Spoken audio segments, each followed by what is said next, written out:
No niin, mulla on varoituksen sana kaikille. LinkedInissä liikkuu tän näköinen kaveri, joka spämmää ihmisiä tekoälyllä. Älkää luottako siihen. Mä varoitan, älkää missään nimessä vastatko se viesteihin.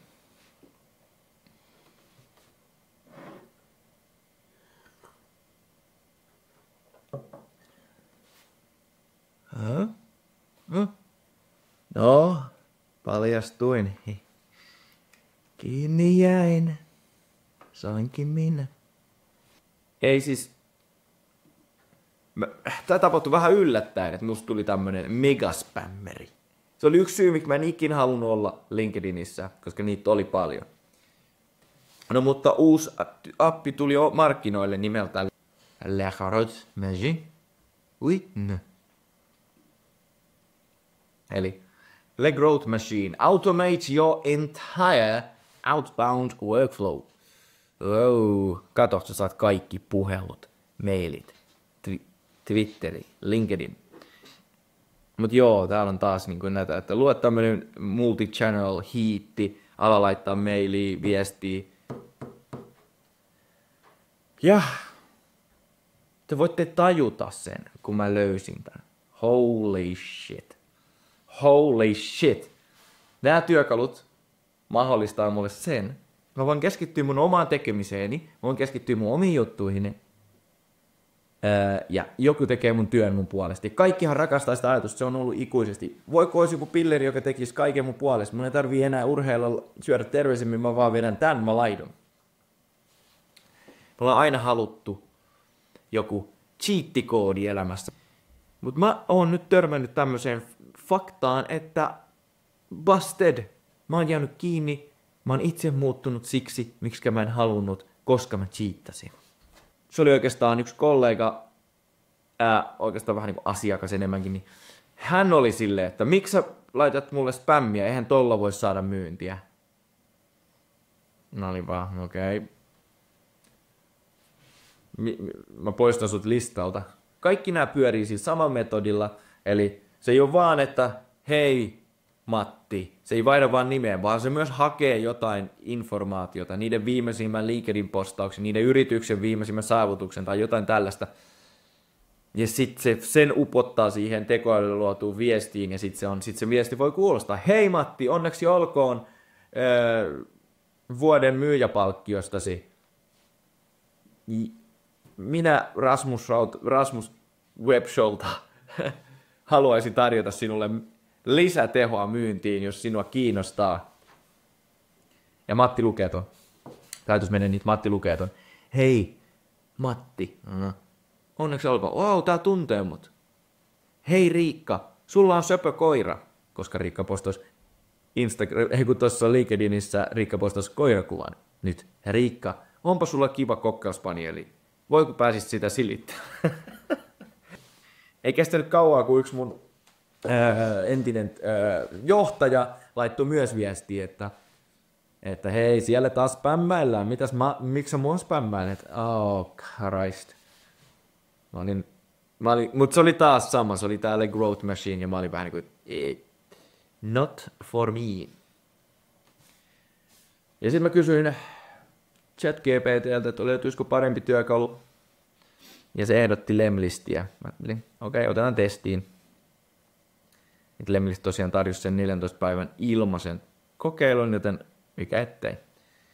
Ilme oli mun mielestä saman tien hyvä, mä tykkäsin, mä tykkään, näillä on tosi hyvää kontenttia. Eli mä en tavallaan bashaa näitä applikaatioita. Tämän videon pointti on enemmänkin kertoa se, että nämä applikaatiot on olemassa, niille on selkeä käyttötarkoitus, mutta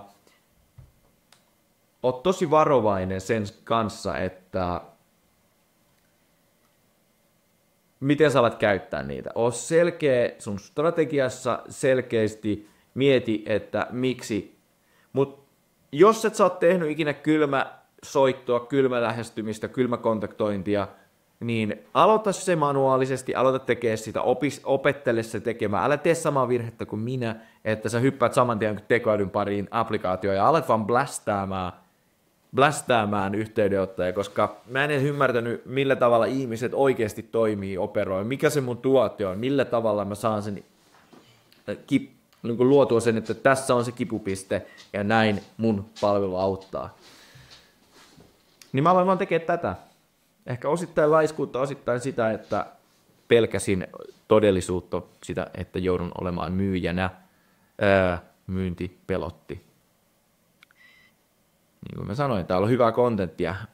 Applikaatiosta mä annan oikeasti ihan hyvät pisteet. Hyvä applikaatio. Mutta tää on varoitus siitä, että väärissä käsissä hyväkin applikaatio on huono. Joo, mulla oli siis, täältä näyttää Lemlistin interface. Siellä on tälläkin hetkellä jonossa herranjumala. Sieltä on lähtenyt viesti.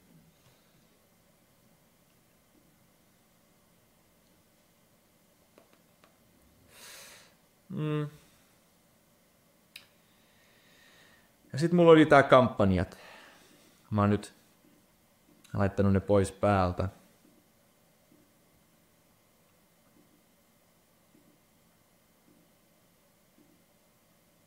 Noin.